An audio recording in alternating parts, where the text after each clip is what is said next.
Let's roll. Everything's beeping.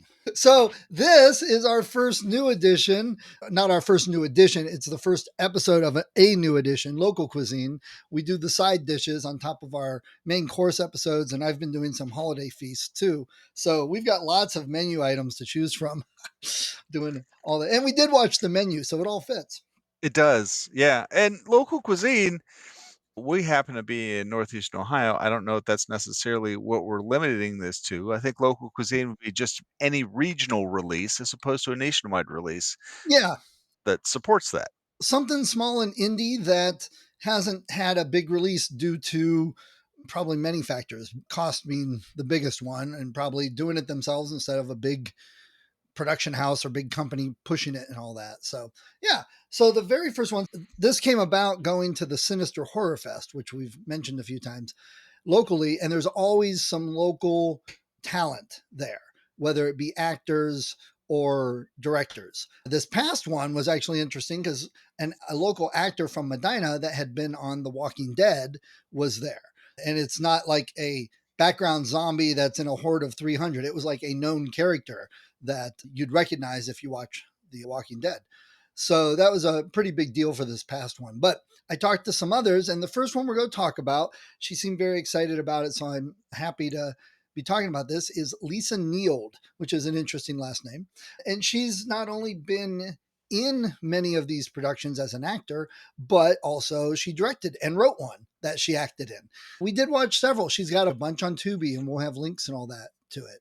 The biggest, we watch Radioactive Zombies, Attack of the Radioactive Zombies for one, and then One for the Road, which she wrote and directed, and then there were a couple others we watched. Where do you want to start, Reese? Overall comments?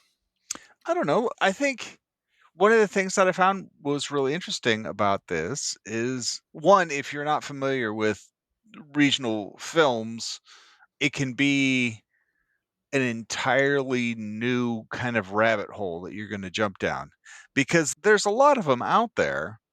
And we talked about this with micro budget indie Canadian films in the past. There's a kind of subculture amongst the makers of these films. And Lisa Neeld, I think, is a great example of that. She's been in 24 pieces. And I hesitate to call her a scream queen because they aren't all horror films. Yeah, she's done some biker and kung fu action type movies. Yeah, but not only that, she's got a film on there. Shoot. Oh, Touched by an Angel, which is not. I don't think it fits either of those Right. as far as a. It's more of a drama kind of film. And we're going to have two parts to this episode. So the first part is me and you blabbering about it. And then the second part, we're going to get her on and actually hear from her about all of this and what it's like. And you're right. If you don't realize that in today's world, how easy it can be to make a movie, you may not realize how many movies are getting made by people that do it just for fun or do it because they're hoping it's going to lead to something. We mentioned Peter Jackson. Before he did Lord of the Rings, he did a pretty bad horror movie called Dead Again, and that got him going. So it doesn't matter what genre you're doing. If you, it's the same thing I tell kids when I'm doing a video game class. If you can make a complete video game with sound, graphics, music, maybe a voiceover, action, and get multiple levels, doesn't matter what it is, you have a much better chance of getting hired by a big company or getting the money from a big company to do a game. Same with movies, and some of these people, I think, do it for fun, for a side hobby and thing. And she's been around. I keep noticing her showing up at, I don't mean it like that. Sorry. I don't, she's been at like the local Akron Comic Con and several other conventions down in Pittsburgh and that she keeps showing up. So people know her and they must want to talk to her. So if you haven't looked into these type of movies, hey, now's a great time to get started, which is one of the reasons to do something like this. It's true. Lisa Neeld is from Northeastern Ohio, out towards the Trumbull County, Mahoning County area, Niles, Youngstown area, a little place called Mineral Ridge. She started doing films in 1995 with a film called The Sandman, and she's got her name on 24 different credits as far as an actress goes. And that's just ones listed in IMDb. We had mentioned One Too Many, which is a film she wrote and stars and directs, and that's not actually up there yet. So nobody's actually listed that. So it's hard to say exactly how many pieces she's been in, but a lot of times we'll be doing nationwide or international releases. You have an actor who's been in 24 pieces, that's a successful working actor. Yeah, it so much is, and I definitely want to talk to some of these guys about how much fun it can be to do some of those action scenes. Because she does the one movie she was in, The Girl. She had the starring role, which was the slasher, the killer in the movie, Mhm. and there were a lot of action scenes. She got to kill people. She got to do a lot of action with it. She did the stalking part. She didn't run after him or anything. It was all stalking. But then the other ones, like Swamp Zombies, she got to do the action part where she's kicking and fighting and all of that, along with some of the other kung fu biker type movies that she did. There's a lot of action with fight scenes, which I've always thought would be great and fun. Yeah, Skull Forest was the one that I had watched, and you and I were talking about it, and I was like, it's like The Descent, only instead of being underground, they're in a forest, and instead of being chased by cannibalistic monsters, they're chased by guys with guns. I thought it was very entertaining, and the amount of work that goes into it, not only in you have all the lines, you have the actual recording, but like you have to be in decent enough shape to do these things. Yeah. And people may not even realize that. Even a movie like this, that's not $400 million Marvel MCU budget. These guys are still going out 4 in the morning, 5 in the morning, setting up for the shots. Because this, a lot of this isn't just someone holding a camera. That's what people do, right? They grab their iPhone and they shoot it, which I know has been done and used. But they go out, they set things up. They have trailers. They have someone bringing a potluck food or something on top of setting up the dolly and the recording and where they're going to do the shoot. And then there's retakes and they do things over and there's probably rewrites. You got all sorts of things. So it's as much of a production as anything. It's just all these, we could go visit most of these locations. We recognized a few of them going through some of this. Yeah, I think one of the things I always like to do, and I might as well do it now, is whenever we're doing stuff with actors or directors, I like to let you know what they have that's coming up. And so Lisa has 7 upcoming projects, something called Evil Flows Within. She's currently filming something called Horror Movie. I'm wondering if that's a working title. Killer Poop 3, Night of the Living Poop. So that's probably a very serious one. I'm betting. Tales of the Forgotten, Act 2. The Wild Western. She's currently filming Yule Monster and Welcome to Rehearsals. Those are the 7 titles that they have listed that she's currently that will be coming out soon. But it was funny because I was going through Attack of the Radioactive Zombies, and you go through, and the vast majority of the cast, you haven't seen them in anything, and it's because they haven't really been in anything. This was like their first or second piece. Right. It was written and directed by a guy named Michael Leo Kenty. He's pretty new on the scene. He started in 2011 with The Murderous Rampage of Malachi Stitch, and he's done 19 pieces, so he's prolific. He's Yeah. working a lot. He's got an upcoming film called Bloodthirsty Trolls Only Serve Satan. I Um, love that title. yeah. But if you look at the cast, Lisa Neeld is like the most veteran actor in the list, with the possible exception of Tuesday Night, who she was in Nightmare on Elm Street 4. Oh, She's been in 78 pieces, dating way back to the days when we were still paying to go see movies in theaters and things like that. Like, she was in a General Hospital episode in 1963. So oh, wow. she's been doing it for a very long time. But if when you get past Tuesday Night, Lisa Neal is like the next most veteran actress on that cast, which to be able to dedicate as much time as you have to actually do this stuff and to successfully do it for as long as she has is a testament to her and the industry itself, Yeah. really. Yeah. And you mentioned the people on it. We've watched several of these and we've noticed a few of the same people in multiple movies. It's a small community in the area and they probably run into each other. But I bet that benefits them in the long run because if you've worked with somebody a couple times, you know each other a little bit. It's probably easier to act with and work with them. And obviously, if not, you don't ask them back. And the variety of the movies too, like Attack of the Radioactive Zombies, right there from the name of it. It's a tongue-in-cheek like movie, and they do it very well. There's little inside jokes throughout the movie, like the one thing where the guy goes, "Oh, this sucker's horrible," and he throws it, and it like sticks to the side of the one lady's face, and then they make the noise when they pull it off. So it's got some humor in there, and then like swamp zombies. Oh, the radioactive zombies. The other thing I noticed with that is it's set in New Orleans. They show a lot of New Orleans B-roll, but it was actually, you said, filmed in Boulder, Colorado. Buffalo.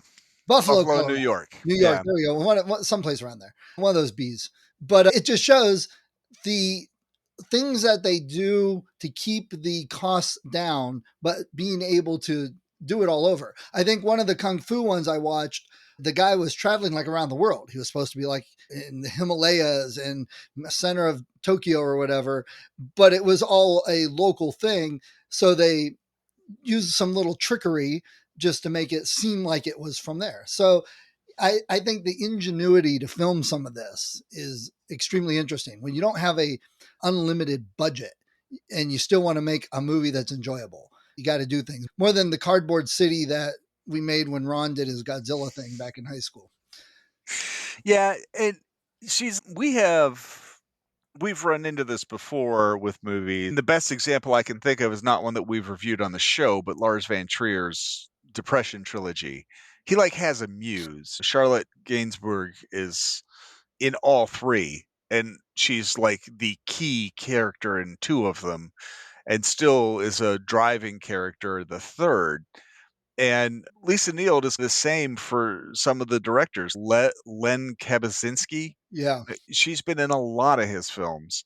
And you can say it might be that they've worked together for a long time, or maybe he just really likes her performance, or he likes that she fits his characters, or maybe he actually writes characters specifically with her in mind. We don't really know. I just think it's really interesting that y- everything that you see in standard international film society and culture is mirrored again down here on a regional level. Yeah. It doesn't change just because there's not a huge budget and there's not giant stars. You still have directors who have people who inspire them to work with. You have regular occurring actors and actresses who just show up in so many of these pieces over time. I just think it's really fascinating. It's the exact same thing that you're seeing. It's just like when you narrow down into a really small region, they have the exact same issues and the exact same drives as everybody else. Yeah. Yeah. And they try and do the best job they can on all of it. One thing I've noticed watching some of these, like you said, micro budgeted, small indie local type movies, and we mentioned this last night at the Horror Fest watching that movie from Argentina. I think in today's world, they've got more tools to do these. Yeah. Every decade you go back, it gets harder and harder to do something like this. I joke about the cardboard city when that's because that's all we could get. We had to get a VHS camera and it was difficult to edit. And this now everyone's got computers and they put it digitally and they can edit. You can get much better quality than you ever could have before. And one of the things I noticed between this and some of the other smaller stuff we watch at times, the two things that seem to make a big difference is the overall lighting and the overall sound. And I know there are filters that get movies put through to give it a nice overall appearance, and the same with sound. But when you get one shot compared to the next shot, and one's super overly bright and one's overly dark, and the sound sounds like it's a lapel mic halfway across the room as opposed to a boom mic right in their face. You can tell those differences, but those are the things that would make the better quality ones stand out, the more professional people, regardless of how many things they've done. Those are some of the things I think that really set some of these apart. The one she did, the one too many Mhm. in the bar, that you could tell it was pretty consistent all the way through. I noticed that she was inside, she was outside. The only thing was in the bar, I didn't get that feeling of a ton of people and the crowd, which is always Yes. funny because when you watch those behind the scenes, they show the actors talking and all the people are just shuffling around in the background with absolutely no noise because they add that in later. And Right, it right. always cracks me up. I think something else, and I don't know if this has been done with any of these, but I think something else that you have available to small filmmakers now is you don't have to shoot on location necessarily. Right. You don't have to go and get your B-roll or your environmental shots. Attack the Radioactive Zombies is set in New Orleans, but it was shot in Buffalo, but there were a lot of setting establishing shots actually in New Orleans or around there. You don't actually have to go. You can get stock for a lot of this stuff. And that wasn't something that was available even 20 years ago. You couldn't just, if you wanted to not have to take the trip. I recently had an opportunity to, or I had an ask at work to go down and do some video footage in South Carolina. And I was like, I don't have the gear present. And if you take into account how much it's going to cost to fly me down there and house me, we might as well just hire local talent there to do the video for me and send me the raw footage, which is exactly what we did. That's what you would have had to do 20 years ago if you wanted to get shots from somewhere you weren't actually going to go and do it. But now you could just get onto various stock sites and just type in a location, and there's probably some footage there that you can buy the rights to. Yeah. Or even now with AI, create some little clips from scratch. And I also noticed that there's starting to get more use of using CG. If you go back to some of her earlier stuff, like The Girl, there wasn't a lot that I picked up on that was computer graphics because 15 years ago, computers were still powerful, but the home stuff just Right. wasn't quite enough. And that always stands out. And then there was one a few years after that where they did, I think, Swamp Zombies, that they threw in some computer graphics of zombies and coming down the road. And it looked a little bit like a 90s video game at parts. But then you get the radioactive zombies, and you could still tell it was CG, but it looked much better with some of the glowing fog effects and things they did. So I think it's partly the tech has gotten better, but I think their use of it, they're getting more experience so they can tie it in a little bit better together. And they're using that. I think in her one too many, there was a little bit of that going on with some of the effects with the ghosts and things. Yeah. I think that was one of the things I really loved on Attack the Radioactive Zombies was that it was such a mix. So you had zombies and monsters and things throughout the film. And some of them were people in costumes, some of them were puppetry, and then you had some that were just wholesale CGI made Right. entirely in a computer. And you would have scenes with all three of those things in them at once. And I was like, that's just mind blowing because it's not how people typically would do it. Typically, if you were gonna do something like that, the unwelcome, you would have where you would blend it. Right. You would have a person doing part of it, you would put CGI on top of them, Right. but in this case, you've just got, like, all of these pieces. You take what you've got, and you make the best you can with it when you put them all together.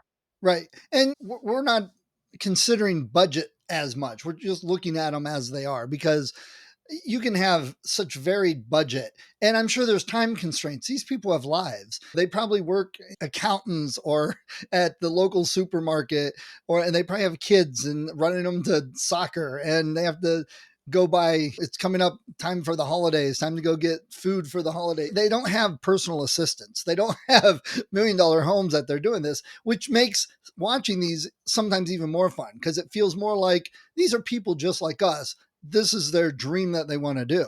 And it gives it a little more love into that affair. Yeah, one of those kind of things, Steve and I have had this conversation lots of times where it's, "Hey, if there's 3 people listening to the podcast, I'm fine with that because I enjoy doing this." Right. And if you're gonna go into, like, regional c cinema, you kinda have to approach it that way. You have to be like, "This movie I'm making now is not gonna be seen by 150,000 people, but I'm doing it because I enjoy it." And the estimated budget on Attack the Radioactive Zombies was, like, about 10K, right? Right. You have 18 cast members who are acting. Michael Leo Kenti is also a cast member, as well as the producer, as well as the director, the editor, the writer. The only other person who is listed as a member of crew was M.K. Smith, who was the composer, who did the music, which I thought the music was great too, Yeah, in that yeah, a lot of the music has been good in these. the opening song over the opening credits was like something I would just listen to. It wasn't like that's a grand total of 19, 20 people and 10K to go around with all that plus actual cost for so no one's making a fortune on this, but still you wish them all the best and I assume they all enjoy doing it and hopefully it's something you can build on. But again, in our modern world, there's so many opportunities because a lot of these are up on Tubi. And so that's streaming worldwide, and we love Tubi. There's so much on Tubi. Yeah, And one of the other directors I know, Seth Breedlove, he's involved in the cryptid community. He does more documentary type movies on various cryptids. He gets up on Tubi and Amazon, and I think a few of hers were on Amazon too. So there's opportunities to put this out there for people to get to. And they just had to miss it because of other obligations, but they just had a showing of the newest movie coming out over at Boardman 8 Friday I at like saw that. 10 p.m. or something like that. Yeah, There's theaters that you can get these shown at. You're not going to get a full run of 7 weeks at 20 showings a day or anything. That's a pretty cool thing to be able to say, hey, my movie's in a theater. How cool is that? I think this is especially in education, in entertainment, this is the part where you have the democratization of the medium, which is good and bad. Because on the one hand, it's good, it will open more doors for more people. Fewer people are going to the theater, and so if you approach the theater with a film and say, "Hey, can I have a premiere? This is what I'm willing to do, and this is roughly how many people I can bring." The theater now will be like, "Okay."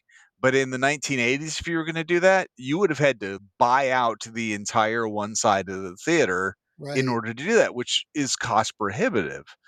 And same thing with streaming. Like streaming has so democratized what people can get eyes on. You know, YouTube did the same thing.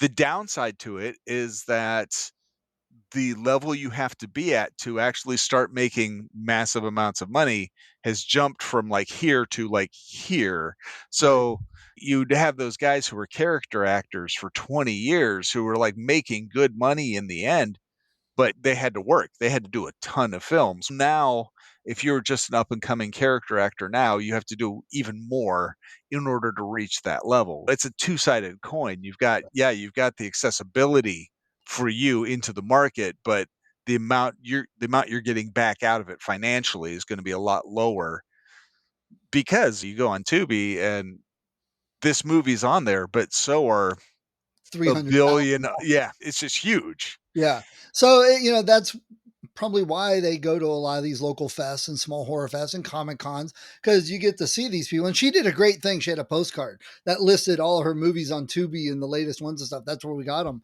It hate to, and it's the same with authors with publishing over on Amazon and everywhere else. It's the same deal. Oh, great. You can publish. It's easy and it doesn't cost a lot, but it's easy for everybody. It's easy for the Yep. people that suck. So, 10 things come out and one may be good, the other nine suck, but how are you ever going to know? So you have authorship is a lot of marketing, and I'm sure so is this.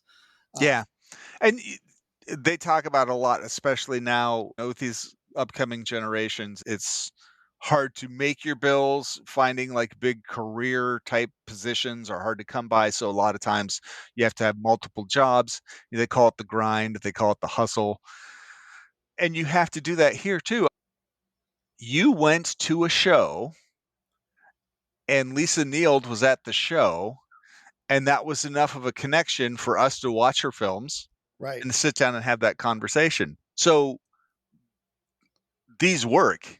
If you go to these places, if you embrace your public and you sit down, talk to other creators, you talk to the people in the public, it does elevate your viewing in her case, or even in ours.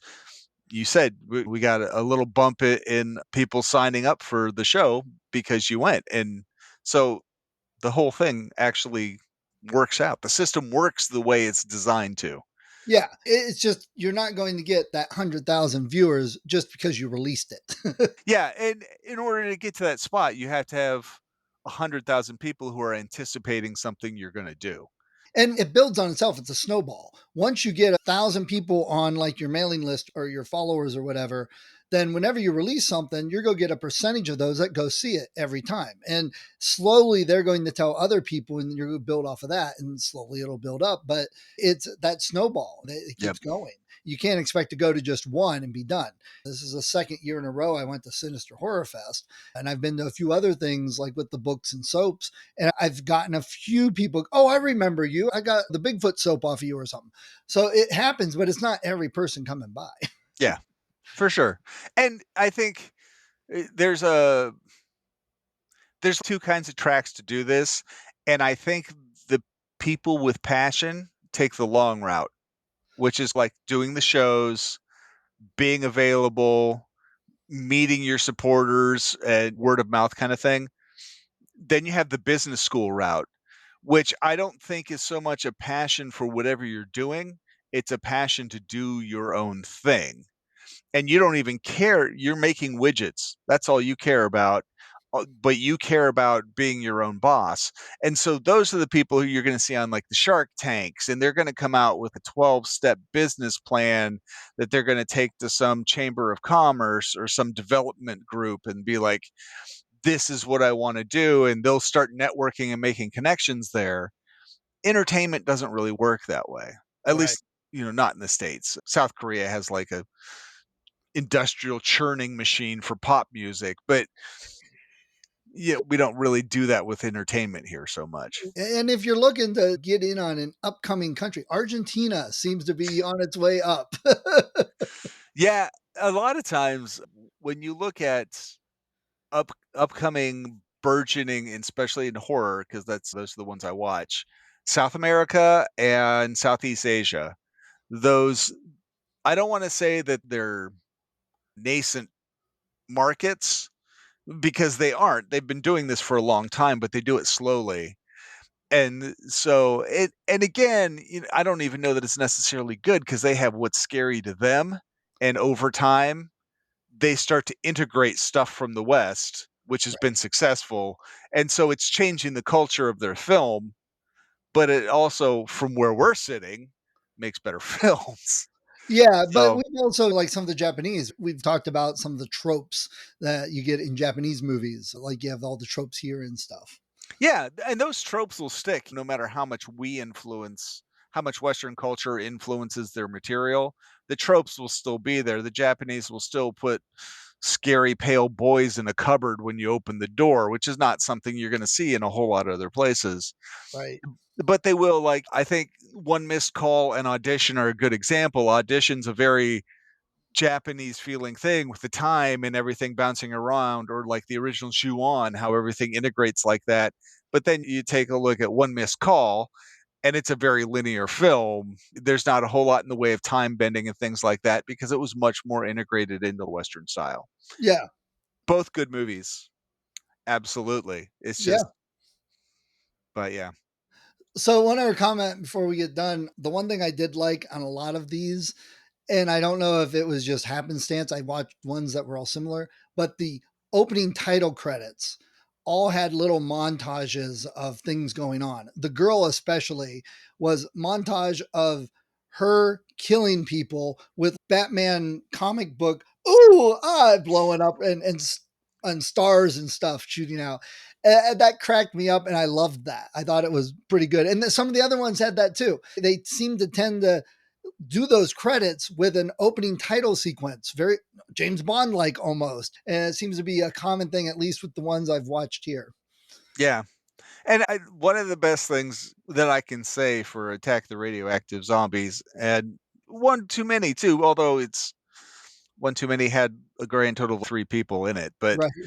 you can tell that everyone seems to be having a great time doing Yeah. it, which Yeah. it comes through when you're watching the film. You're like, "These guys are all really enjoying what they're doing," which is there's very little in life as enjoyable as seeing other people happy, so, Yeah. And being able to make something like this that you enjoy and then other people can enjoy it. We both know that creative process and how much fun that can be. yeah. Good for them. next we'll get Lisa on. And for me and you, it might be a couple days to a week or so before we get her on. For the podcast, it's going to be a blink, and boom, And she's there going we to be are. there. Magic. All right, so we'll get her on and we'll talk about it. Awesome.